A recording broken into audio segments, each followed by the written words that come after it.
in what may initially seem to be a strange kind of way, but I believe one which is understandable on a certain level. This car being this high on my list is almost representative of literally the last episode, the Cadillac 16, because this car in many ways is quite similar to that vehicle. Now in some ways it's entirely different, of course, but in some ways for me it's very similar, and the car is the Lincoln Continental, one which in many of my countdowns has always been very high, a lot higher than many people would put it, that's for sure. I know some of you guys are huge fans of this car as well, and this is a vehicle which I was, again, as with many, first introduced to properly thanks to a game, and the game was Forza 4. And a lot of cars on Forza 4 are ones which I came to love. Moslers, Lincolns, Cadillac, Eldorado, Buretts, stuff like that.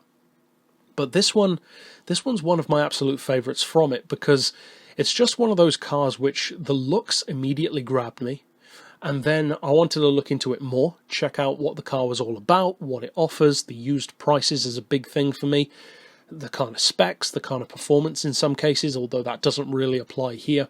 And in that weird kind of way, it's almost like, for me at least, the attainable Cadillac 16, which is kind of a weird argument, I know, but it kind of has the same spirit that the Cadillac does, that huge, old-school gangster limo. But the difference is you can actually buy one of these. It's not just an incredible concept car.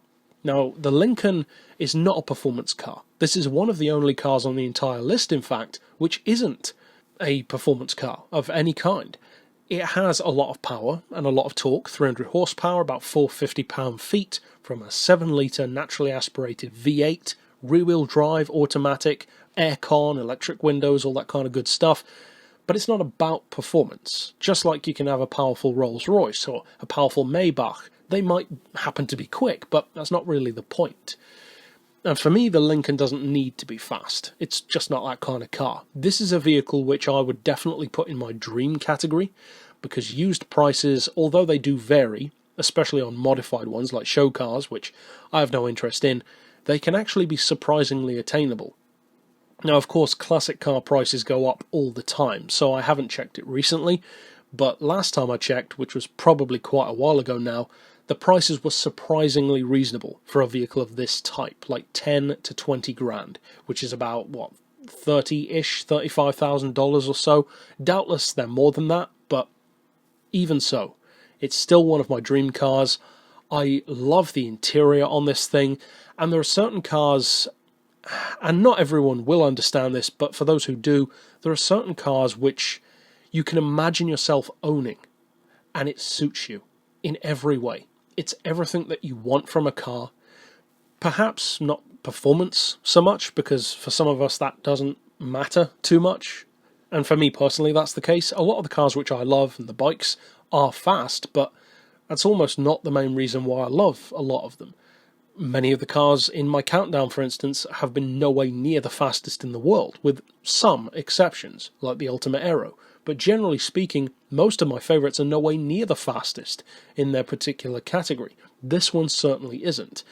Now, as far as I can recall, the backstory of the Lincoln Continental, and in particular it needs to be the 62 Continental for me, others are nice, but this one's perfect for me in terms of the visuals, is that it was an alternative to stuff like the Chrysler Imperial or the Cadillac Eldorado of the time, but at a more affordable price, so that it would allow, say, the semi-well-to-do businessman or family man who couldn't necessarily afford a Cadillac or the huge Chrysler to still have that kind of car.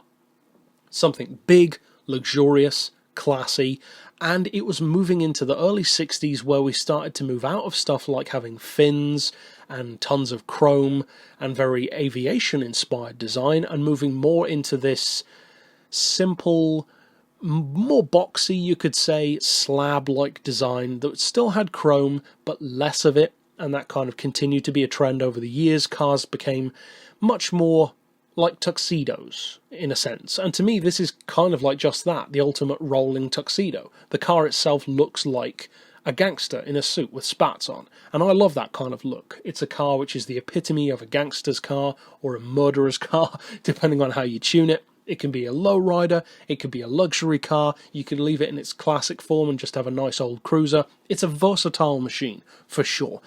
My personal dream spec for one would be in black, definitely. The hard top, you can get an open top, but not for me. In terms of performance, I couldn't care less. I wouldn't do anything to it beyond perhaps restoring it to, well, good condition, not necessarily brand new condition. And I would probably lower it, put it on some white wall tyres. I would modify it a little, maybe a better sound system, but nothing ridiculous, no pimp my ride stuff.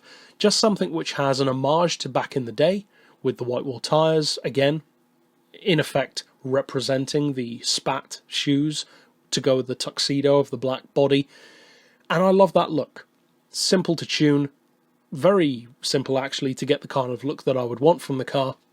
And unlike many of the vehicles on my countdown, it really solidifies having such a high place because it's not just a car which I love so much, but it is that much more attainable than many of the others. In a similar kind of way to the Ducati 748, it is one of my favourites, but it's also one of my dream vehicles because it's that much more attainable than, say, a supercar or a race car or a concept car. This is the kind of car which you could actually buy. And it's not a ridiculous notion to think that. So it definitely deserves a place for me. The fact that it has this big, effortless power, great spec for the time, even by today's standards, stuff which it has sounds great. It's just such a nice car. And that's all there is to it, really. It's not going to break any records. It will definitely turn heads, but in a good way. People love old school cars like this. It's just a nice car. I know that some people consider the Lincoln to be like an old guy's car. And I'm sure in the 60s, as I alluded to earlier, that was kind of the case. Or, in some cases, the family man who wanted a luxury car but couldn't quite afford one. But that's not really the case anymore. Nowadays, it's a gangster car. And I love it for that. But that's it for this pick overall. Of course, you can check out plenty of others by clicking through at the end. And for now, as always, thanks for watching.